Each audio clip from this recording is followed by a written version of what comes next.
Desliga o ruído, ligue-se aos factos. Este verão, o Observador tem para lhe oferecer 10 estadias em hotéis de luxo. 2 noites, 2 adultos. Aproveite a nossa promoção e assine o Observador com até 50% de desconto em observador.pt. Desliga o ruído, ligue-se ao essencial.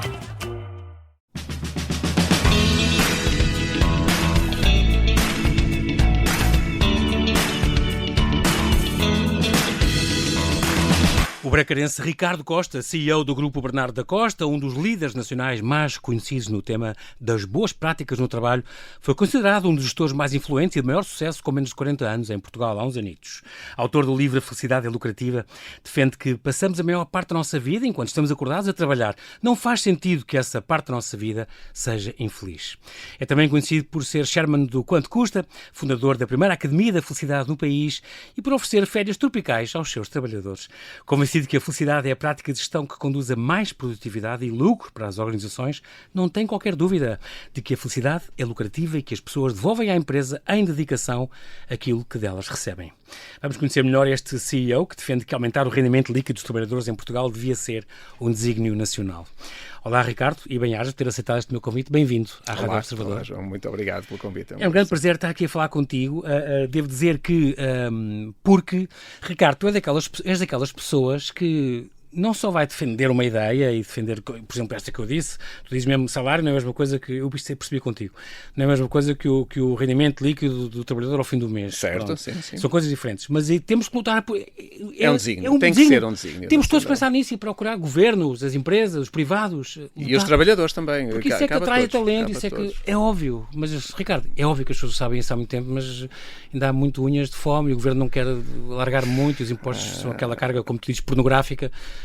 Salários miseráveis com carga fiscal pornográfica dá no rendimento líquido disponível baixo. E indigno para aquilo que é a vida hoje. E até porque, já estou no fim da conversa, até porque, queria chegar lá depois de passar um bocadinho pela tua carreira, mas até porque até a parte da qualificação, tu reconheces, e tu és importante também quadro do Porto Business School, por exemplo, melhorou muito nas últimas décadas, últimos 20 anos. Os últimos 20 anos, sim. Os nossos níveis de qualificação comparam hoje muito bem com a média. Na Europa nós estávamos aqueles que formavam pouco. Há 20 anos estávamos muito em baixo, na tabela. Muito em baixo. E isso é positivo. Isso também se reflete naquilo que é a nossa imigração hoje, não é? Portanto, hoje a nossa imigração é muito mais qualificada, mas é um flagelo. Nós temos 40% de jovens licenciados a emigrar. E não sei se viste, outro dia, um inquérito que fizeram na Universidade do Porto, 75% dos estudantes dizem que mal acabem o curso querem trabalhar para o estrangeiro. Portanto, isso é um flagelo. São os nossos impostos que estão a pagar uma formação de altíssima qualidade, porque as nossas instituições de ensino podem rivalizar com qualquer instituições do mundo e depois nós fixamos, não conseguimos atrair. Sabes que eu não gosto, eu detesto falar em retenção. Principalmente quando se fala em retenção de talentos ou retenção de trabalhadores, eu gosto de falar em atração. E pode parecer um pormenor, sabes? Pode parecer um pequeno detalhe, mas pensar em atrair conduz a ações completamente diferentes do que pensar em reter. Basta vermos a nossa mulher ou o nosso marido, que se nós pensarmos em continuar a atraí-lo ao longo da vida, as nossas ações são diferentes do que pensarmos em retê-lo. Nós não queremos ninguém contrariado, nós queremos que as pessoas se sintam atraídas e, portanto, por isso é que eu falo tanto em atração de talento para as nossas empresas. Até talento, até muitos estrangeiros que vêm, já há muitos exemplos disso, que vêm trabalhar para cá com grande sucesso. E nós fizemos... a falar da... Nós fizemos menos bebés do que devíamos nos últimos 20, 30 anos. A Europa toda está a sofrer Portanto, isso. precisamos de atrair pessoas de outras geografias e precisamos ter estas condições de atratividade. E quando me perguntam, e é o salário que é importante? O salário é muito importante. Claro que depois o salário emocional, que é aquilo que se calhar vamos falar aqui um pouco também, hoje e que eu falo no livro, é um complemento, mas aquilo mas não é um substituto, como tu dizes, nunca bem, pode substituir. Não é oferecendo férias aqui ou acolá, que a gente vou tirando. É com aquilo que as pessoas recebem, com o tal rendimento líquido disponível ao final do mês, que tomam as decisões na sua vida, se querem mudar de casa, se querem ter mais filhos. E portanto é isso. Por isso é que eu digo que tem que ser mesmo um desígnio. E um desígnio que tem 3 pilares. Empresas têm que cooperar mais, ganhar mais valor, crescer na cadeia de valor para poder pagar melhores salários. Estado, reduzindo esta carga fiscal que já falamos sobre ela e não vou voltar a adjetivá-la. E os trabalhadores também. Investindo na formação, na requalificação, não considerando a formação um custo ou uma perda de tempo, mas sim um investimento, porque com todas as transições que estão a decorrer, a nível geopolítico, a nível de sustentabilidade energética, ambiental artificial. E a nível de desenvolvimento tecnológico, se as pessoas não se requalificarem, se não ganharem competências para fazerem trabalhos mais produtivos e mais prazerosos, aí também não vão poder exigir um aumento do seu rendimento. E como tu também dizes, esta questão mesmo isto de inteligência artificial, 30% ou 40% está previsto, não é? Que irão acabar. Nos próximos 10 anos. Tem que se converter um bocadinho. E a nossa formação não acabou quando foi a faculdade ou quando foi a escola. Pois esse é outro indicador que o nosso país normalmente compara por baixo. Nós somos o segundo pior país da OCDE no que se refere a níveis de qualificação ao longo da vida. Portanto, em Portugal há muita ideia que nós acabamos o nosso ciclo de estudos, seja ele o 12º ano, licenciatura, mestrado, e depois até à idade da reforma não é preciso estudar mais.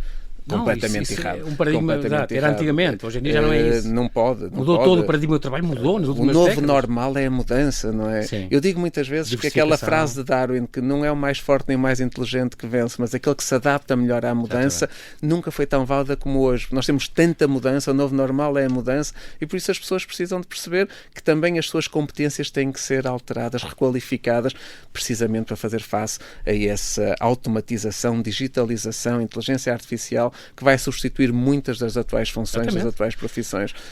Portanto, temos de estar um bocadinho atentos também a que profissões, a que soft skills, a que coisas é que nós podemos ter que a inteligência artificial tão cedo não vai Bill Gates substituir. Tem dito que só há 7 profissões onde a inteligência artificial não vai conseguir, e uma delas é a gestão de pessoas, a liderança de pessoas, e que aí eu estou seguro, não é? Ou pelo menos estou a trabalhar para isso. Estou a trabalhar para isso. Grupo, mas, portanto, há tantas profissões que vão ser impactadas de uma forma brutal pela inteligência artificial, e às vezes parecemos adormecidos nesta questão da formação e ainda continuamos a dar muito pouco valor à formação. Muito importante. E a formação ao longo da vida é essencial. Tu, para recuar um bocadinho, e exatamente em vista daquele elogio que eu te fiz logo à entrada, que é, tu és daquelas pessoas que nas empresas... A responsabilidade aumentou depois da tua introdução. Ficou aqui assim. Mas é naquelas empresas que tu és exemplo, vocês são exemplo, vocês aplicam aquilo que defendem, e eu gosto muito disso. Não és um teórico, não és só um coach, percebes? És um keynote speaker nesta questão da liderança, da felicidade, da importância disso, mas tu tens os exemplos para dar do dia-a-dia das tuas empresas, e não são poucas, e por isso é muito, muito importante, várias áreas e tudo, mas eu queria recuar um bocadinho também e vamos situar-te há uns aninhos valentes, há uns 30 ou 40 anos, quando estavas a acampar com o teu avô. Porque estes teus valores vêm muito do teu avô. Esta empresa que tu hoje em dia tens, Bernardo Costa, vem do teu avô. Sim, Bernardo Costa é o nome do meu avô. Bernardo Costa foi o fundador da primeira empresa, que até 2004 só tínhamos uma empresa na área das instalações elétricas.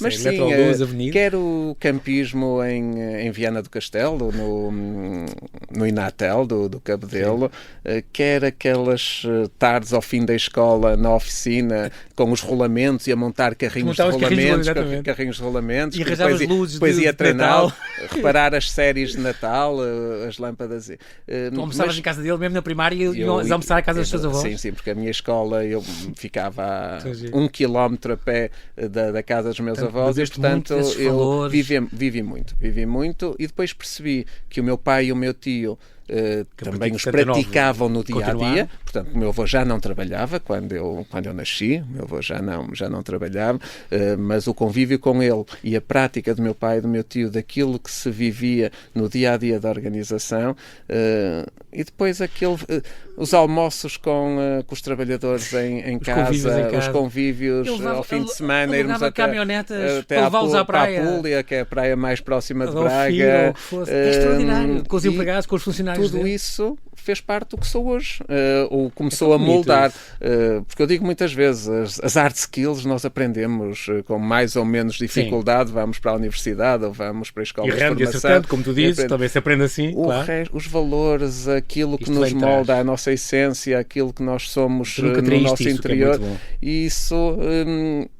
é o que mais, é o meu maior, foi o legado mais importante que eu recebi do meu avô e dos meus pais. Pai e do teu tio? Porque é importante. Às vezes dizem, isto vem de... Não, o meu pai e o meu tio passaram fome, não é? Portanto, às vezes as sardinhas acabavam e eles só tinham o molho com a broa para comer, porque a sardinha já tinha acabado. Já não, então, o primeiro licenciado nesta terceira geração foi o primeiro licenciado que assumiu esta empresa, é o primeiro licenciado. É extraordinário. E, portanto, mas quando se recebe um legado tão tão forte e valores tão importantes que, por mais tentações que existam, nós não cedemos. Isso, de facto, tem um valor incalculável. E vem desde pequenino, estava cimentado em ti. Isso é muito importante. Eu acho que é importante a coerência, sabes? É um dos meus... Eu costumo dizer que um líder com 3 características resolve 99,9% dos desafios. Coerência, consistência e bom senso.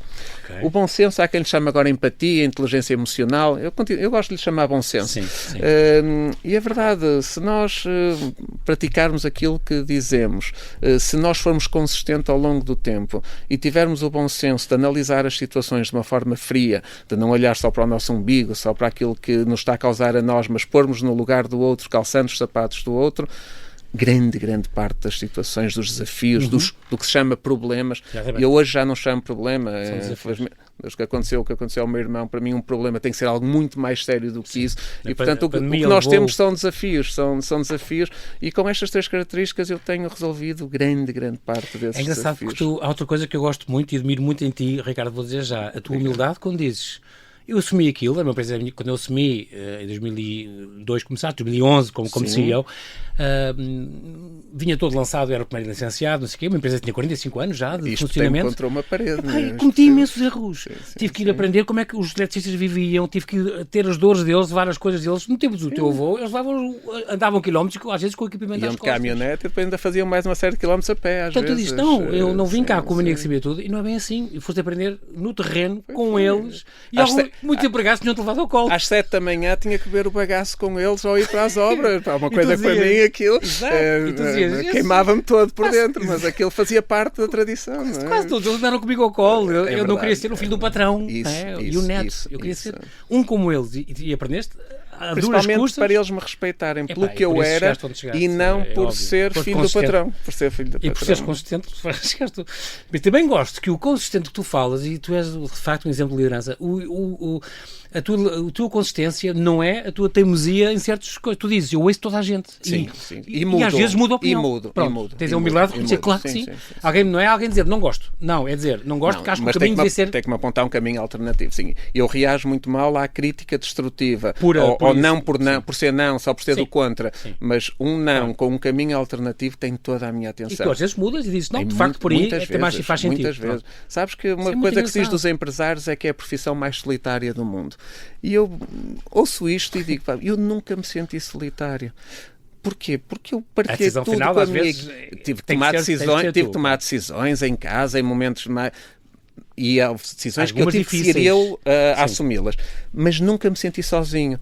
Porquê? Porque eu confio na minha equipa e abro-me e mostro as minhas vulnerabilidades à minha equipa e quando eu estou fraco, eles são os primeiros a vir apoiar-me.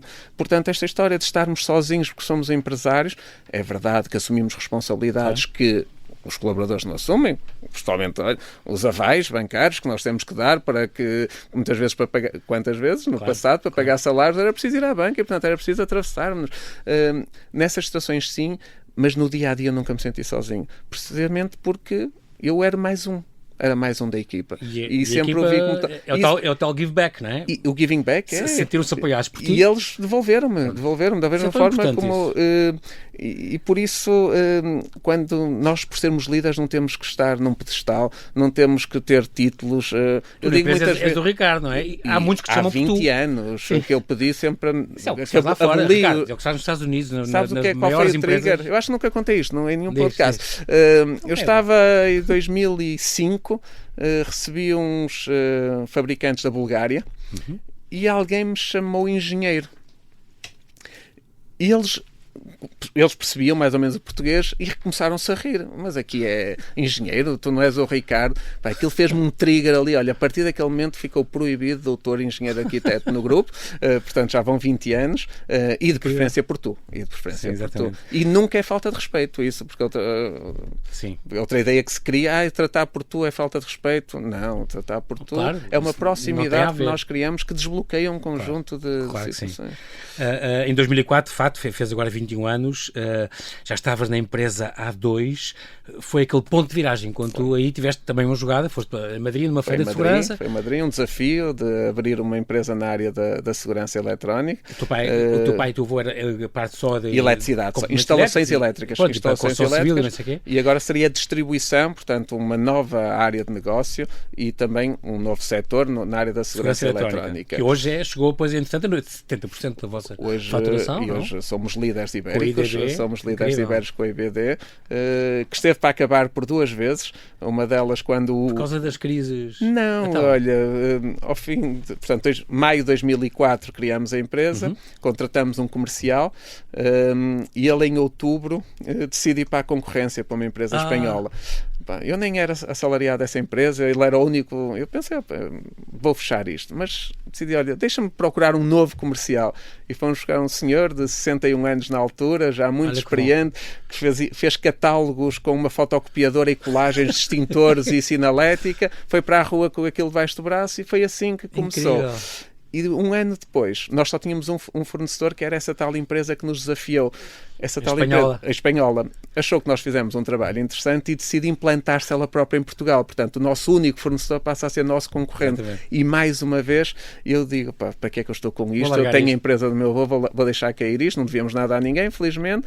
Mas meto-me no carro com o meu pai, vou ao Algarve, contactar um fabricante de detectores de incêndio e eles, surpreendentemente, abrem-nos como cliente. E foi mais um momento de viragem que, se não fosse aquela viagem, hoje a IBD não existia. Sim. Portanto, há pequenas coisas, há pequenos atos de resiliência, pequenos atos de persistência, que é diferente de teimosia, que fazem toda a diferença. E olhando para trás, às vezes brinco. E há esta questão quando foi a crise, mesmo em 2008, vocês perderam 95% na empresa do meu avô. A core business, na parte do avô, que era construção, para construção civil. Perdemos 95% dos clientes. Se não tivessem e além de perder os clientes, não nos pagaram. Se não tivéssemos essa área de negócio, hoje não existia do Bernardo da Costa. Hoje não estávamos aqui. Portanto, aí foi visão tua, eu acho. Entretanto, em 2009 começou a internacionalização, também foi outro projeto, com Moçambique. Minha primeira vez em África, janeiro de 2009, vim de Angola chocado. Em Angola, pois, essa experiência não correu bem. Janeiro.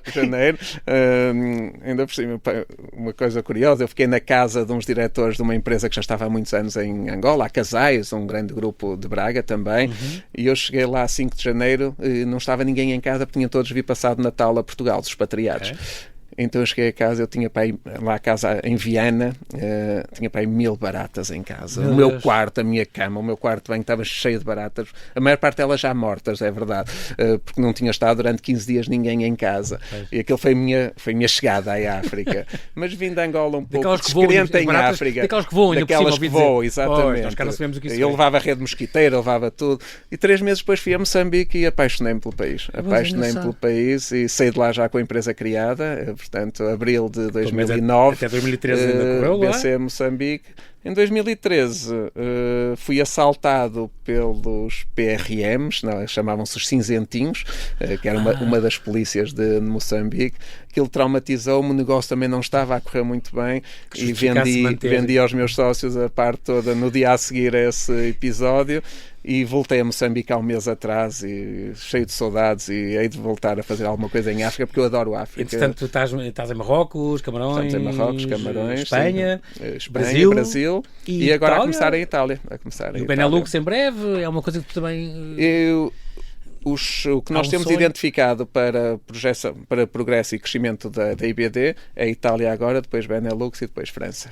Ok, vamos com calma. Vamos. Muito bem. Tu também fazes muitas viagens, muitas, onde vais, não só em lazer, mas onde vais também conhecer exemplos, empresas e vais também em negócios.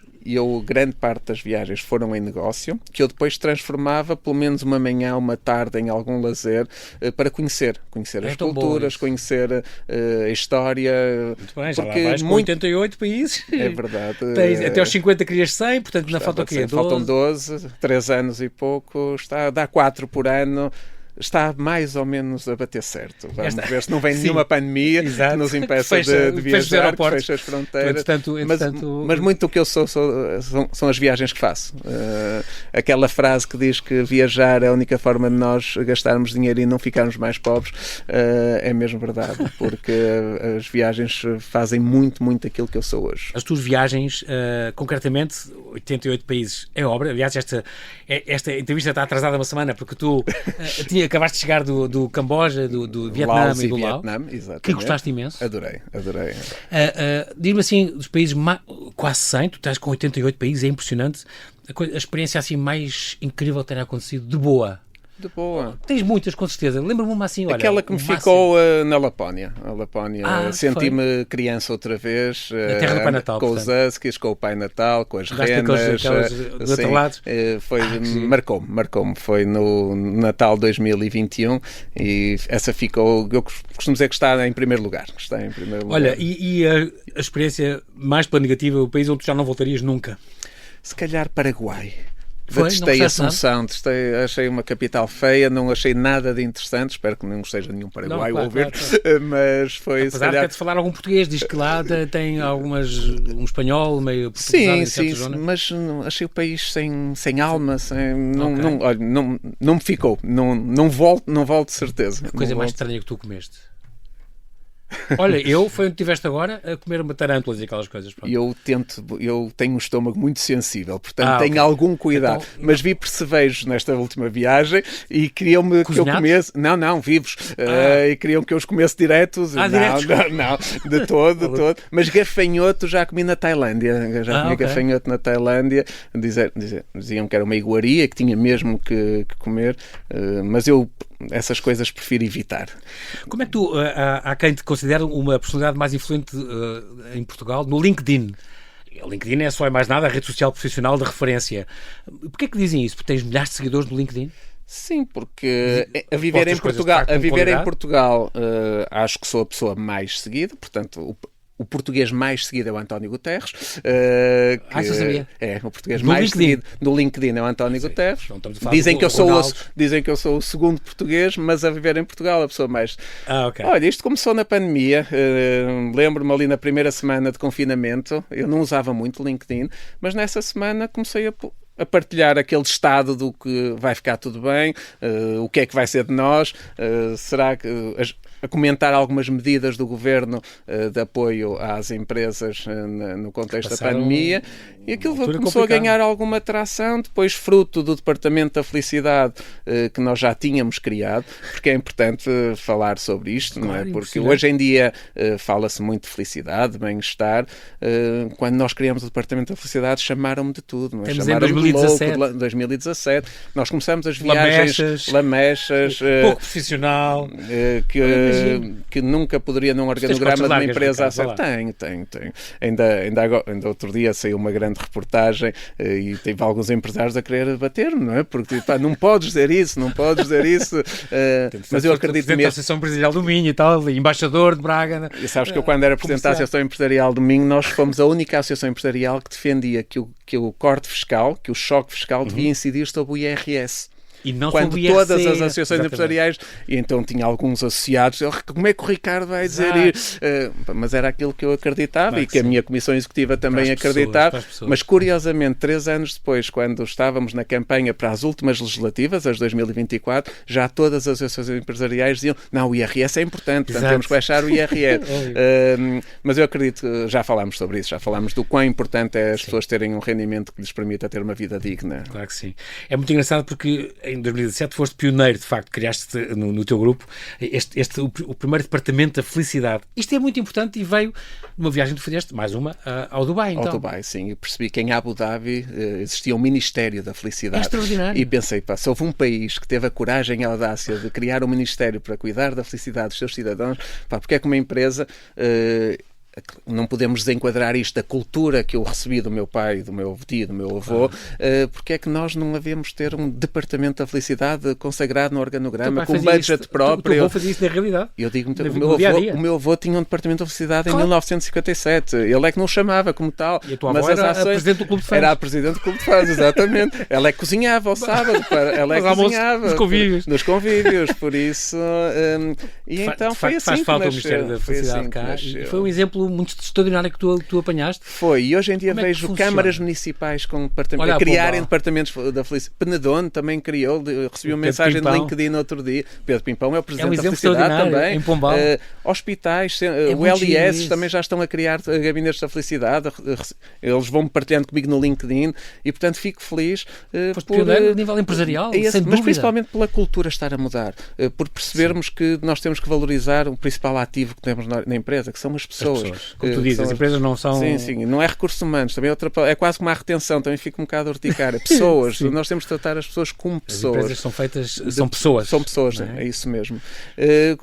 O Departamento da Felicidade, ao contrário do que as pessoas podem pensar, não é para pôr as pessoas felizes todas ao mesmo tempo. Isso não existe. Esta história da tirania da felicidade é contraproducente também. Ele serve, acima de tudo, para duas coisas. Para quando alguém está menos bem, numa fase menos boa da sua vida, num dia menos positivo, saber que se for para a empresa vai encontrar um ambiente de trabalho que não a vai julgar e ela vai poder dizer abertamente: eu estou menos bem, eu estou infeliz, e encontrar pessoas que a vão ajudar a ultrapassar esse momento menos bom. Como é que tu fazes isso? Isto é, como é que é? Não funciona, portanto, nos recursos humanos, já percebi. Nós temos a nossa Chief Happiness Officer, que é licenciada em Psicologia, neste momento é a Beatriz, que está connosco há 3 meses, porque a Sofia, que era anterior, agora é responsável da Academia da Felicidade, que depois se socorre de pessoas dentro da organização que ela identifica, porque ela não consegue estar em todas as geografias, portanto, para criar este ambiente. Mas depois também, muito importante, são as lideranças intermédias. São fundamentais, porque eu podia ter ideias fantásticas, mas se a minha equipa de líderes, de diretores de departamento, não disseminarem isto pela organização, bloqueia tudo. Exato. E sabes, nós temos um problema nas empresas em Portugal de lideranças, porque normalmente elas ascenderam esse cargo de liderança por 2 motivos. Ou por antiguidade, ou porque são muito bons tecnicamente a fazer alguma coisa. E vamos para de parte das cunhas, que também às vezes é... claro. Mas esquecemos que, mais do que gerir processos, as pessoas têm que gerir pessoas. E não as dotamos das soft skills necessárias para serem líderes de pessoas. Não devia ser condição obrigatória. Eu já cometi esse erro, já promovi pessoas a líderes. Há 20 anos e há 30? Ou porque eram muito bons tecnicamente e depois tive que os despromover porque eles não eram bons líderes. Eram excelentes técnicos. Sim, pronto. E muitas vezes houve esta expressão nas empresas: perdeu-se um excelente técnico para se ganhar um mau líder. E portanto isto... Isso aplica-se mais às relações humanas, obviamente, não é? Perdi um portanto, amigo... o Departamento da Felicidade acaba por trabalhar transversalmente em toda a organização, mas acima de tudo para que o clima organizacional seja de um ambiente saudável, onde impera a saúde, a segurança, o bem-estar e este equilíbrio vida pessoal, profissional e familiar que a nossa geração, vamos pôr na mesma geração, sim, não vamos, tu és quase no fim, mas também. já valorizava, mas esta nova valoriza muito. Em 2020 independentizou-se, digamos assim, dos recursos humanos. Dos recursos humanos. Ele nasceu no marketing em 2017. Depois estava-se a achar que ele estava a ter muita projeção externa e dentro da empresa começaram a pensar: bem, o Ricardo criou isto só lá para fora, porque estava no marketing e o marketing estava a pôr muitas notícias fora. Sim.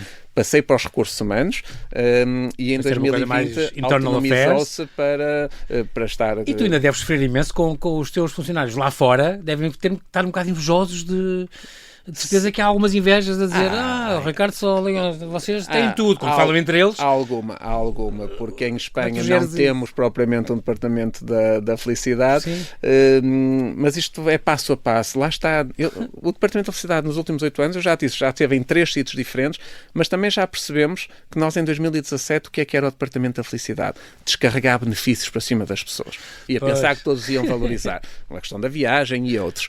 E depois percebemos que cada pessoa é feliz à sua forma. Exatamente. Tu seguramente que és feliz de uma forma diferente do que eu sou. E, portanto, questões como flexibilidade laboral, prémios individuais, trabalho híbrido, ganharam mais relevância. Mas, acima de tudo, sabes o que é mais importante? Ouvir. Sim. Ouvir. Valorizar. Dedicar. A verdadeira empatia, que é fazer contigo e não fazer por ti. Isso é que é verdadeiramente importante. Já tinhas aquela coisa dos almoços, como é que era? Eu tinha almoços com pessoas de fora. e troquei para pequenos almoços com pessoas de dentro. Engraçado. E, portanto, Continuas abrir as portas ao de dentro antes de abrir aos de fora. E continuo a fazer, porque é de facto a forma de nós conhecermos as pessoas. A inspiração à mesa. Antigamente a inspiração à mesa, agora as conversas matinais. Atenção, onde é proibido falar de trabalho, a não ser que seja uma coisa que... Se a pessoa quiser, eu respondo. Mas o grande objetivo é que não se fala, é conhecermos. A tua ideia é saber quais são os teus hobbies, quais são os teus objetivos, como é que é a tua família... O enquadramento familiar e como é que ele impacta a vida profissional...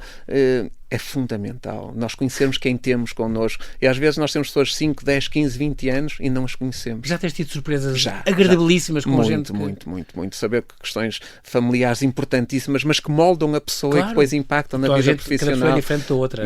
Mas liderar não é fácil por causa disso. Tens que lidar com todo o género de pessoas, não é? Com velocidades diferentes, idades backgrounds, sejam académicos, sejam sociais. Pôs todos em espírito de equipa, a lutar pela mesma coisa. Mas a diversidade é fundamental. Porque ter pessoas que só nos digam amém só faz bem ao ego, não faz bem a mais nada. Não há resultados com isso, não há empresas, não há crescimento, não há inovação. São robôs, isso é assim que vão ser robôs autênticos, não é? Só faz bem ao ego do líder mesmo. Adoro as tuas coisas, que eram os exemplos práticos que vocês tinham, que eram folgas no dia dos aniversários, festas temáticas, os prémios individuais, as viagens de flexibilidade, as idas ao spa, em Gomadoria, diz que é um grande sucesso. É o mais valorizado. Em lavandaria, de facto, camarote no Altice Arena. Já tive uma pessoa que disse que teve uma proposta da concorrência e que não saiu porque tínhamos em Gomadoria. Em Gomadoria. É uma ideia extraordinária. E também vocês têm jogos lá, têm zonas para matraquilhos e coisas assim. Temos snooker, PlayStation, temos snooker, ping-pong. Em 2014 houve já faz 10 anos, 11 aninhos, estas férias em Punta Cana, e depois... Mas percebeste então que, espera, isto não é igual para toda a gente. Há pessoas que reagiram muito bem, que foi festas, como eu reagiria, porque eu adoro viajar, mas houve pessoas que disseram, dava mais jeito outra coisa. Eu pensei que toda a gente ia dar pulos de alegria, mas depois percebi que ciúmes do marido, ciúmes da esposa, filhos... Ou deixar os filhos. Algumas pessoas estavam a encarar isto como um constrangimento. E então nós tivemos que optar por dar um salário extra a quem não quisesse ir à viagem. E 60% no primeiro ano quis o salário e só 40% é que foram à viagem. E curiosamente, em 2019 esta porcentagem inverteu-se. É com estas férias? É com estas férias. Foram ao México, à Jamaica? Nós fomos Punta Cana, Cuba, México, Jamaica, Cabo Verde e Ibiza. Em 2020 íamos para a Tunísia, mas veio a pandemia e ficámos em casa. E depois em 2021 ainda estávamos em casa. E em 2022, quando eu pensava voltar às viagens, fiz uma coisa que os líderes devem fazer. Sabes? Tiraste um tempo para ti? Não. Então... nós, quando chegámos a cargo de liderança, recebemos assim uma sapiência que faz com que nós saibamos o que é que as pessoas querem. Erro. Nós só sabemos que as pessoas querem se lhes perguntarmos. Então eu perguntei às pessoas o que é que elas queriam e percebi que elas queriam era dinheiro. Ao final do mês, porque o custo de vida estava a aumentar, a taxa de juros estava a aumentar, tudo estava a aumentar, e então pusemos lá das viagens e reforçamos os prémios e isso teve um impacto brutal. Nós duplicamos a nossa faturação nos últimos 2 anos, muito por causa, eu acredito que foi muito por causa desta decisão dos prémios. De facto, os nossos prémios são muito, muito atrativos. Muito atrativos, é extraordinário. Eu gostava de estar em Braga. É engraçado porque vocês... Há uma coisa que vocês também fazem questão, e isso é muito importante e muito giro. Tem quadros ao longo das empresas, tem tabelas, não, tem visores, monitores, temos uns monitores com resultados atualizados ao minuto. E portanto as pessoas sabem quando é que estão um bocado com problemas, as coisas não estão em grande, isso também é um incentivo para as pessoas a trabalharem mais. Teve impactos brutais. Ao nível do envolvimento, as pessoas sentem-se envolvidas com a empresa porque sabem a informação. Aquela história do eu vou-te dar um aumento de 100 euros, mas não digas a ninguém, isso não faz sentido nenhum. Portanto, é a abertura da informação. E depois fez com que eu quase deixasse ter que tomar decisões difíceis. Porque as pessoas viam que estava mal, davam da perna para aquilo ficar melhor. Não vou chatear o Ricardo com isto este mês. Vou para o próximo mês. Outra coisa extraordinária que tu fazes foi, por exemplo, e ficou famoso também, o teu caso de contratar grávidas de 7 meses, 8 meses, já vão em 3. É verdade. Ao contrário de outros partidos, que eu não vou dizer o nome, tu contratas grávidas, tu dizes, a minha mãe teve grávida de mim, o que seria não ter um trabalho ou não sei o quê, se não contratasse a minha mãe? Foi esse o pensamento. Eu não estaria cá se a minha mãe não estivesse grávida. E nesse período como é que ficava a senhora sem fazer nada? Se aquela pessoa era a melhor para o cargo, não era por estar grávida que iria impedir a sua contratação. Entram, quando passava a licença da maternidade, entram felicíssimas e motivadas. Motivadas de certeza, porque tiveste essa atenção de as contratar, mesmo quando elas achavam que ninguém... infelizmente, ainda não é uma prática habitual, por isso a motivação dessas pessoas é superior. De facto, nós não sabemos nada sobre as pessoas. Temos mesmo que... Temos que lhes perguntar. Se queremos saber alguma coisa sobre elas, temos que lhes perguntar. É que nós presumimos muito, sabes? Tu em miúdo, o teu curso que tu gostarias, se calhar era medicina, mas depois houve uma apresentação de um reitor à universidade que te fez mudar de ideias. Porquê? Os meus testes psicotécnicos davam todos medicina. E hoje acho que ia ser um médico muito infeliz, até porque eu desmaio a ver sangue, por isso ia ser um médico muito infeliz. E eu entrei em bioquímica na altura, eu não tive média para entrar em medicina, mas convenceram-me a ir à Lusíada de Famalicão, a ver o que é que lá se passava, era perto de casa, não precisava de ir morar para fora, e o reitor na altura, o professor Albino Reis, que hoje é um grande amigo, apresentou-me o curso de Engenharia e Gestão Industrial, que hoje é muito reconhecido, até tem médias muito altas, mas na altura ninguém conhecia, só havia na Lusíada em Famalicão e na Universidade de Aveiro.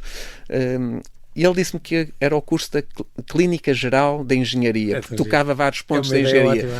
E aquilo atraiu-me e foi a melhor coisa que eu... Hoje és médico de empresas, no fundo, das várias... Exatamente.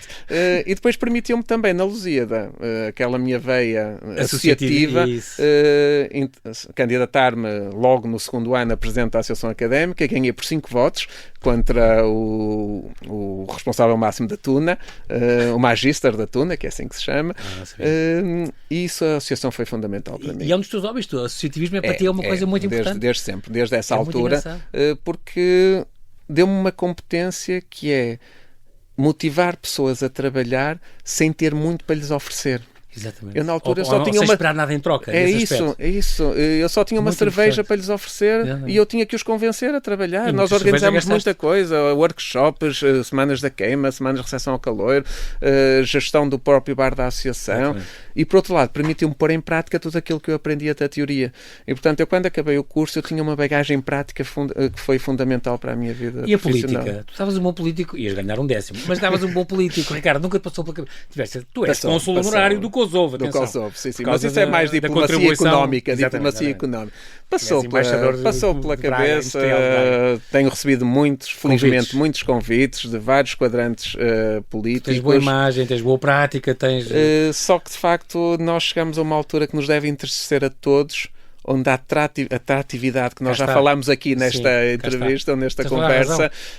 Na política não há nenhuma. Mas se não começar a mudar para algum lado? Essa é que é a questão. É que se ninguém combater isto, nós vamos continuar a queixar-nos dos políticos. Eu normalmente tenho uma frase que também digo relativamente a isso, é que nós não nos podemos queixar dos políticos, porque os políticos são reflexo da sociedade que nós somos. Sim, estão lá porque a gente portanto, no dia em que nós começamos a ser mais exigentes como sociedade, se calhar temos melhores políticos. A verdade é que hoje há muitos entraves à entrada na política. Logo à partida, por exemplo, se eu fosse para um cargo autárquico, por exemplo, eu não podia ter empresas. As minhas empresas nunca mais podiam fazer nenhum tipo de negócio com os... Portanto, é logo uma limitação. Tinha logo que vender as empresas. Ou passar a gerência pelo menos a outra pessoa. Mas iam logo inventar que se eu passasse a gerência diziam que ia ter um testa de ferro. E almoçaste com ele ontem? Isso, percebe? Não, e se isto é escrutinado até aos teus filhos? O escrutínio é positivo. A devassa... Não, é que não. A devassa não pode existir. A nossa sociedade ostraciza o erro.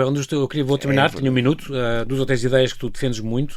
Tu incentivas as pessoas a errar, quer dizer, nós aprendemos com o erro. Sim. Errar em Portugal é cadastro, nos Estados Unidos é currículo. Portanto, pressupõe-se que quem errou já aprendeu, já está uma vantagem competitiva em relação a quem não errou. Só erra quem faz. Não há inovação sem erro, não há disrupção sem erro.